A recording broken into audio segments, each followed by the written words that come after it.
meu líder Wellington aqui na área de logística, com quem a gente trabalha tão bem. Eu queria, até pedindo para ficar 5 minutinhos aqui, só para ouvir aqui a minha tentativa de resumo para quem está em casa e para quem não está entendendo muito o que está acontecendo. Eu até vim do gabinete agora ali, porque estava ouvindo vocês agradecendo, aproveitando para agradecê-los a todos, como eu sempre faço aqui. Todo mundo que tira tempo para vir às comissões ajudar o Senado precisa ser extensamente agradecido, porque é tempo de vossas senhorias que está sendo despendido aqui para nos ajudar também a poder ajudá-los. Mas eu tenho raízes no Rio Grande do Sul. Meus pais são das missões. Meu pai era... todos já sabem aqui, eu conto, volto e meia essa história aqui para fazer esse elo, porque às vezes se perguntam por que dá um cara do Rio Grande do Norte falando de Eletrosul. Então, antes de mais nada, quero fazer esse disclaimer aqui. Eu tenho todo o direito e legitimidade para me meter aqui no assunto. Mas também, não só por essa razão, mas também pelo fato dela ser um precedente perigoso, a meu ver, para outras situações que podem se repetir Brasil afora, num momento um pouco confuso da comunicação governamental sobre o que quer fazer com as estatais brasileiras. Eu tenho batido aqui muito, senhores dirigentes, senhoras e senhores senadores aqui, todos já têm conhecido que a minha tônica é essa. Eu sou amigo das agências reguladoras, defensor do Estado brasileiro, sem radicalismo, mas com muita consistência. Eu não aceito absolutamente que se diga, que se dê em meias palavras, planos sobre empresas como Petrobras, Eletrobras, Furnas, Chesf, suas subsidiárias, enfim, tudo isso. Então, eu só quero que seja falado honestamente. Queremos vender, queremos nos desfazer, não queremos mais que essas empresas operem ou queremos que elas operem desse ou daquele jeito. Agora, tortuosamente, eu não aceito e não vamos deixar passar isso. De forma dissimulada, fazendo munganga, como se diz no Rio Grande do Norte, não vai ser possível fazer isso. Ou faz honestamente, e o Senado, o Congresso Nacional, o povo brasileiro representado por nós, define e decide junto, ou não passa. Como dizem, não passarão. E aí eu quero entender o que está acontecendo aqui. A Eletrosul, pelo que eu me lembro, é uma empresa que chegou a ser privatizada na parte da geração, perdeu toda a sua geração, ficou com parte ativos de distribuição ou de transmissão, e recomeçou a vida, praticamente na geração. E eu acompanho muito isso, como secretário no Rio Grande do Norte, introduzi a energia eólica lá e interagi muito com os gaúchos, que na época já eram pioneiros nisso, com parques, etc., e atuação da própria Eletrosul no Rio Grande do Sul. Nós passamos à frente de todos os estados depois, mas no início vários estados já tinham precedência no uso da fonte eólica. Então acompanhei a história da reorganização da Eletrosul na geração. E hoje, através de SPEs e ela mesma, soma mais ou menos 2 gigawatts, se não me engano, 2,1 gigawatts de potência instalada, com uma garantia física aí da ordem de 1 giga, 900 megawatts, basicamente por conta do fator de carga das próprias eólicas. Essa outra empresa, CGTE, para mim, ela é um anacoluto, é uma coisa esquisita, é um abacaxi, a verdade é essa. Então, o pessoal que está assistindo em casa é o seguinte, tem um abacaxi lá, uma batata quente, e tem que passar essa batata quente, então os gestores têm que fazer alguma coisa com isso. Só que o que está sendo proposto é como se um buraco negro incorporasse Saturno. O buraco negro, o abacaxi, vai incorporar uma empresa que está recomeçando sua vida brilhantemente em mãos estatais, com eficiência, etc., com fins, com sede, com centro de serviço compartilhado, com diretoria, com presidente, etc., etc. Aí pega-se o abacaxi e ele é que vai ser o incorporador da empresa que vai alojá-la.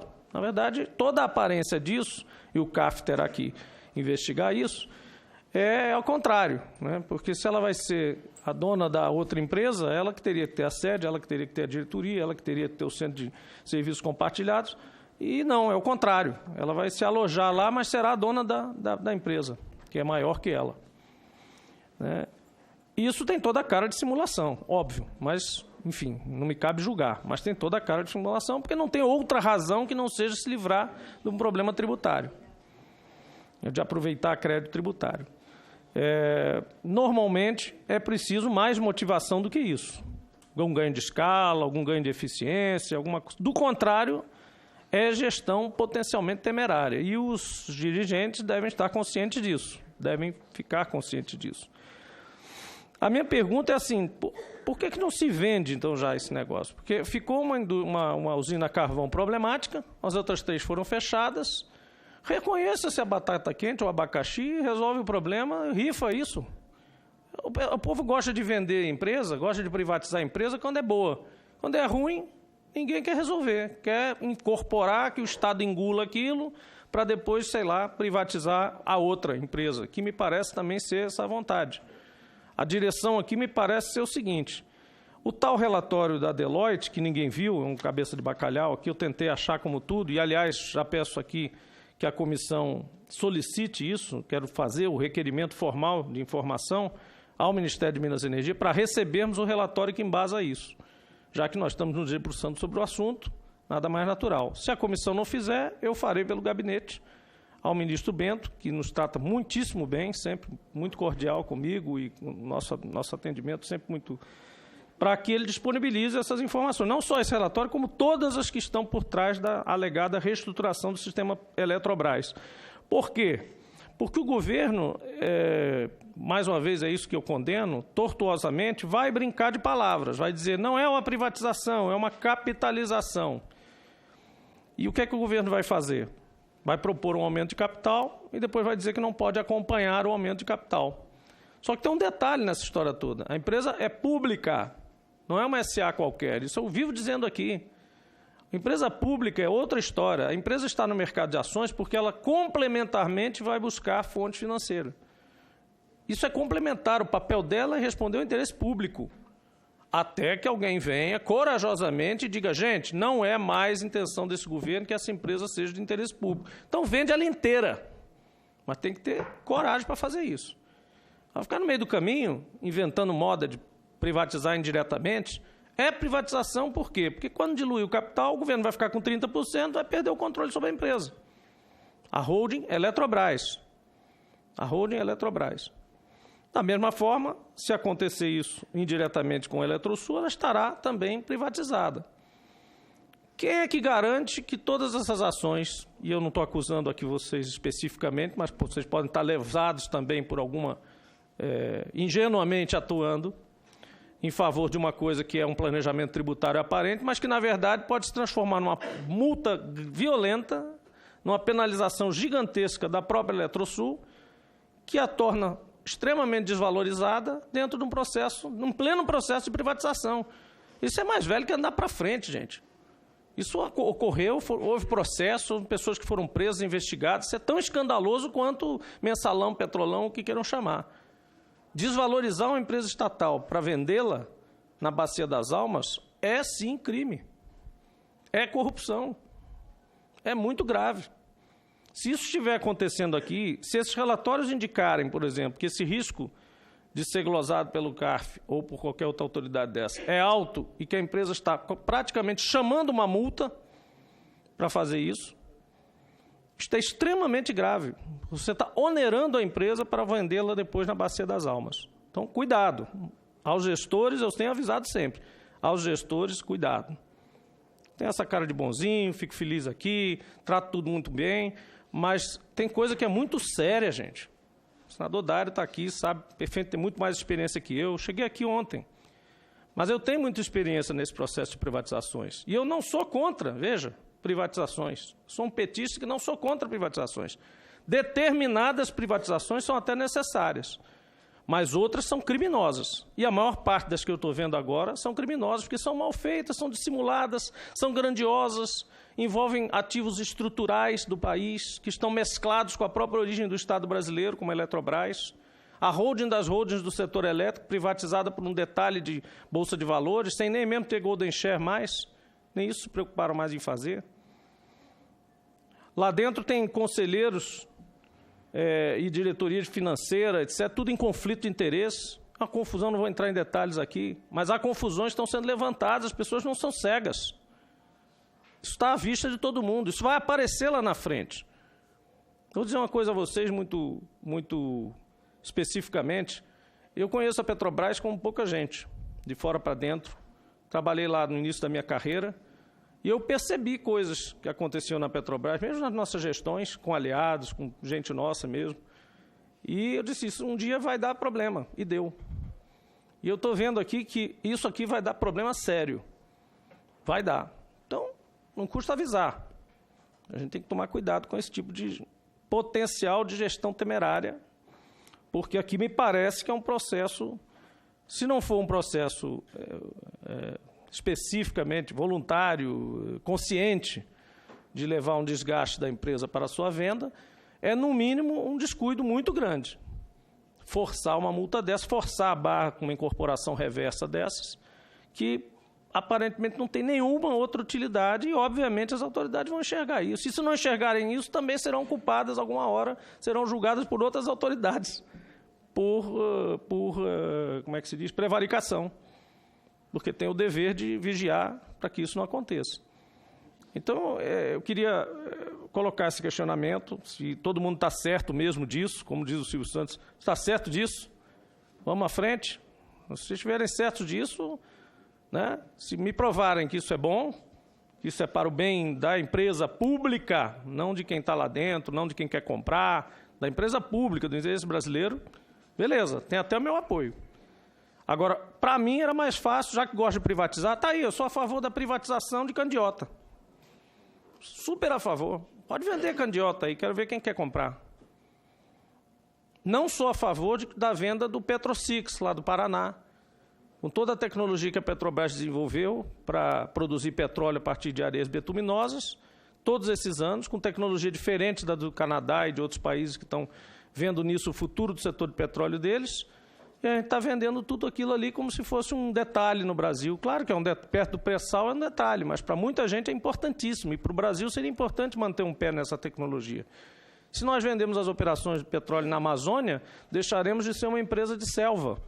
Isso não é importante para a nossa estatal brasileira? Ela não é uma empresa só do pré-sal. Está enganado quem pensa que pode reduzi-la a uma empresa do Sudeste e do pré-sal. Ela vai ser reduzida a uma petroleira independente como outra qualquer. Enquanto hoje ela é uma estatal forte, com capitalização no mercado financeiro, ótimo, mas com o seu mandato para operar em vários ambientes operacionais que podem ser uma fuga estratégica no momento em que o pré-sal encontra dificuldades, por exemplo, de mercado financeiro ou do próprio preço do petróleo. A gente vai abandonar todos esses nichos e vai ficar focado apenas numa tecnologia, num ambiente operacional e numa região para refinar e vender petróleo. Isso é de uma burrice cavalar. Isso é de uma burrice cavalar. Acho que as pessoas que estão manipulando isso não entendem nada de empresa de petróleo, mas é zero mesmo. Então, ou é má fé, ou é muita incompetência. E eu não quero que aqui esteja acontecendo a mesma coisa. Que a gente esteja incorporando um buraco negro, incorporando um planeta, e depois todo mundo diga, desculpa aí, olha, realmente a gente não enxergou isso. Está avisado aqui. Se acontecer, está todo mundo avisado. E o requerimento mantido aqui de informação, porque aí nós também podemos analisar isso, porque não adianta só o PowerPoint, tem limitações. A gente tem que comprar o dado pelo que quem escreveu ali. Ao passo que, se vier um calhamaço de informação, fica melhor para a gente analisar. Laudos de avaliação das duas empresas. Parece que no processo que foi mencionado aí, não sei se corre na 4ª Vara do Rio de Janeiro, só apareceu um, que é o da Eletrosul. A avaliação, e mesmo assim eu vi, parece que é uma coisa de 7 páginas. Nunca vi um laudo de avaliação de uma empresa desse tamanho com 7 páginas. Parece que é um sumário executivo do laudo, né? Mas que vem o segundo sumário executivo da tal da CGTE, que é a empresa que grandiosamente vai incorporar a Eletrosul, né? Então, preciso saber que empresa é essa, quanto ela vale, cadê isso, né?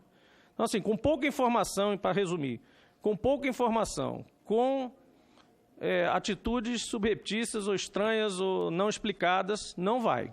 Vamos fazer um negócio transparente, porque, de novo, para completar, é empresa pública, não essa coisa de transformar as SAs, empresas mistas, de dizer que o acionista está acima de tudo, que a Petrobras, a Eletrobras, essas empresas todas têm que atender só os acionistas.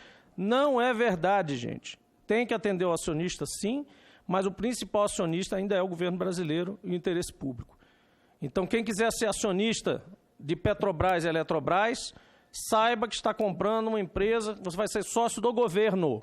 E o governo, como qualquer outra administração, tem o poder de levar a empresa para onde quiser. Não é intervenção, é a atuação do acionista como gestor. E se o acionista como gestor for temerário, pessoas físicas e pessoas jurídicas serão responsabilizadas. É simples assim. Tem ônus e bônus de ser sócio do governo numa empresa de ações mista dessa. O ônus, obviamente, é você sofrer esse tipo de coisa que dizem ou querem caracterizar como intervenção do governo. Na verdade, é a atuação do acionista majoritário. Mas o bônus é enorme. Você é sócio de um governo soberano. Você é uma empresa que não quebra. É uma empresa que tem série de vantagens, tem hegemonia em lugares, consegue licenças ambientais e outras coisas muito mais rápido que as outras empresas, porque tem toda a relação intergovernamental a favor, tem infraestrutura, tem logística, tem um histórico de construção, tem todos os dados, no caso da Eletrobras e Petrobras, do histórico de operações do país, porque outrora foram estatais monopolistas, então elas se confundem com a própria história do setor. Então, se isso não é vantagem, claro que é vantagem. Senão, não teríamos todas essas décadas, não teríamos acionistas na Eletrobras e na Petrobras, porque durante todos esses tempos, antes de Temer, mesmo em governos como Fernando Henrique, Itamar, Collor, militares, etc., eles tiveram acionistas privados convivendo com a manos do governo. Então não há problema nenhum nisso. Quem compra sabe que não está comprando uma startup de garagem, não vai tirar o pé da lama com a ação da Eletrobras e da Petrobras. Quer dar pipoco no seu portfólio de ações, vai comprar a ação do garotão lá que está fazendo o aplicativo. Aqui não, aqui são ações de empresas para investidores conservadores, sócios do Estado, sócios de monopólios naturais, como linhas de transmissão, dutos, terminais. É isso que são empresas públicas. Para cada acionista, e é por isso que tem carteiras de ações, existe um tipo de empresa de investimento. Eu quero uma empresa grande, segura e multinacional, investe na Shell. Eu quero uma empresa sócia de governo, etc., que tem segurança, sou fundo de pensão das professorinhas de Ontário. Invista na Petrobras, porque tem a Transpetro, porque tem vários monopólios naturais, que o retorno é garantido, 14,5% congelado, não tem como errar. Eu quero jogar na loteria, startup de garagem. Sirva-se do mercado. O mercado é uma maravilha, não é? Nesse sentido é. Agora, não venha me convencer de que a Petrobras é igual a Shell ou a startup de garagem. Ela é um terceiro estilo de empresa. Deixem-na como está e como é. E vamos administrar isso. E os dividendos das empresas estatais são uma outra forma de captação que o governo precisa. Vender isso é vender a vaca leiteira. Só para finalizar aqui o raciocínio. Vamos inverter um pouco esse raciocínio, parar de falar e repetir mantras. Tudo tem que ir para o mercado, tudo tem que ser pulverizado em ações. Não. Alguns setores não precisam, não querem. A gente não quer isso. Pelo menos um lado não quer. Se o outro lado quer, faça, explique e use um processo transparente para chegar lá. É isso. Obrigado, pessoal. Eu que agradeço a Vossa Excelência pelo pronunciamento. Demonstrou extremamente conhecedor do assunto. E quero parabenizar mais uma vez Vossa Excelência por isso. Vamos agora fazer a última rodada aqui, de preferência que seja bem breve, porque nós temos mais uma rodada de expositores ainda para debater e discutir essa questão. Vou passar a palavra para o presidente da Eletrobras. Só vou pedir para ele que, se conseguir fazer a exposição sucinta, seria muito bom, inclusive em respeito aos próximos debatedores que nós temos para fazer nova mesa. Muito bem, presidente.